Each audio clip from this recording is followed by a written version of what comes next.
Hello students, welcome to my YouTube channel. तो चलिए start करते हैं। पहला पॉइंट है, मैंने इसमें पहले 2 पॉइंट दे रखे हैं, एग्ज़ाम्स में पूछ सकते हैं। अगर आपसे कोई ऐसे पूछे कि ऐसे औषधियों के नाम बताइए जो जौरनासी और पीड़ाहारी दोनों हैं, तो उसमें एस्प्रिन और पैरासीटामोल दोनों आते हैं। इसलिए पॉइंट बना के लिखा हुआ है कि एस्प्रिन तथा पैरासीटामोल जौरनासी तथा पीड़ाहारी दोनों हैं। सेकंड पॉइंट है, एस्प्रिन रक्त स्कंदन रोधी भी होता है।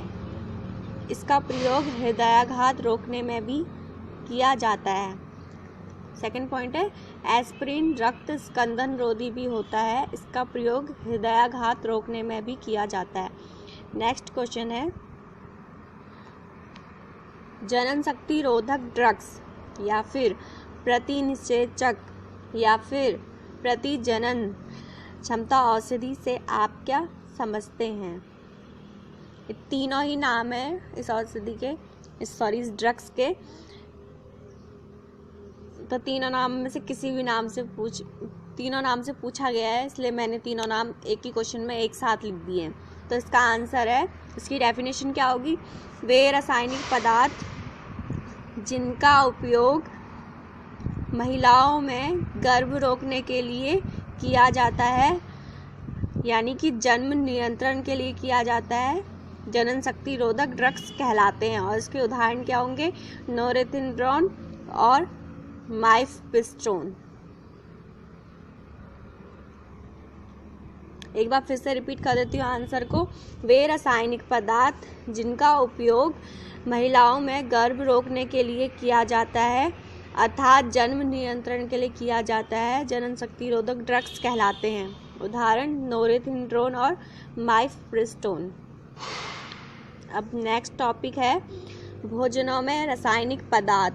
उससे एक क्वेश्चन पूछा है कि खाद्य परिरक्षक पदार्थ क्या हैं, इनका क्या प्रभाव पड़ता है, इनका शरीर पर क्या प्रभाव पड़ता है। या फिर ऐसे पूछा गया है, एक खाद्य परिरक्षक का नाम व उपयोग लिखिए। खाद्य परिरक्षक क्या होते हैं?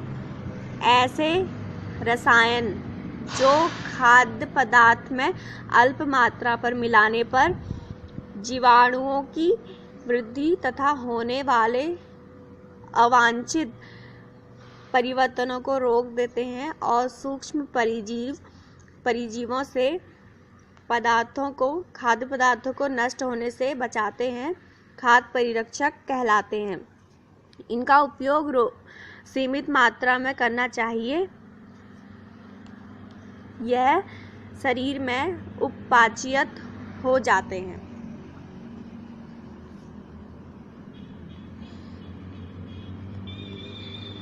अब प्राकृतिक खाद्य परिरक्षक क्या हैं? उदाहरण में उसमें ये भी पूछा था कि खाद्य परिरक्षक के नाम बताइए। तो खाद्य परिरक्षक जो होते हैं वो 2 प्रकार के होते हैं, एक होते हैं प्राकृतिक और एक होते हैं कृत्रिम। जो प्राकृतिक हैं वो हैं शर्करा, नींबू का रस, तेल, सिरका आदि। और जो कृत्रिम है वो हैं बोरिक अम्ल, सोडियम ब्रोमाइड, सोडियम बेंजोएट। इसका फॉर्मूला सोडियम बेंजोएट का C6H5COONA और बेंजोइक अम्ल C6H5COOH। एक और क्वेश्चन है, कृत्रिम मधुरक क्या हैं? 2 उदाहरण दीजिए। अथवा क्वेश्चन ऐसे पूछा गया है, सैकरीन क्या है? इसकी संरचना लिखिए तथा एक उपयोग लिखिए। उत्तर है, कृत्रिम मधुरक ऐसे रासायनिक पदार्थ हैं जो स्वाद में मीठे होते हैं, परंतु इनके सेवन से शरीर में कैलोरी की मात्रा नहीं बढ़ती है।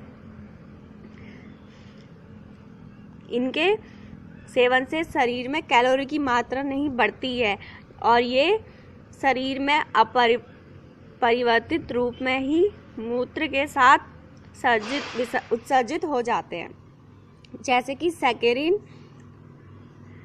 एस्पार्टेम, एलिटेम और सुक्रालोज। चारों ही कृत्रिम मधुरक हैं और इन सबके नाम याद कर लेना। और एक और क्वेश्चन जो है बहुत ज़्यादा जो पूछा जाता है कि सैकरिन का संरचना सूत्र, तो सैकरिन का संरचना सूत्र क्या है? देखिए, बेंजीन रिंग है, बेंजीन रिंग के एक साइड CO और एक साइड SO2 और फिर CO और SO2 से एक एक सिंगल बॉन्ड में NH। इसका उपयोग क्या है?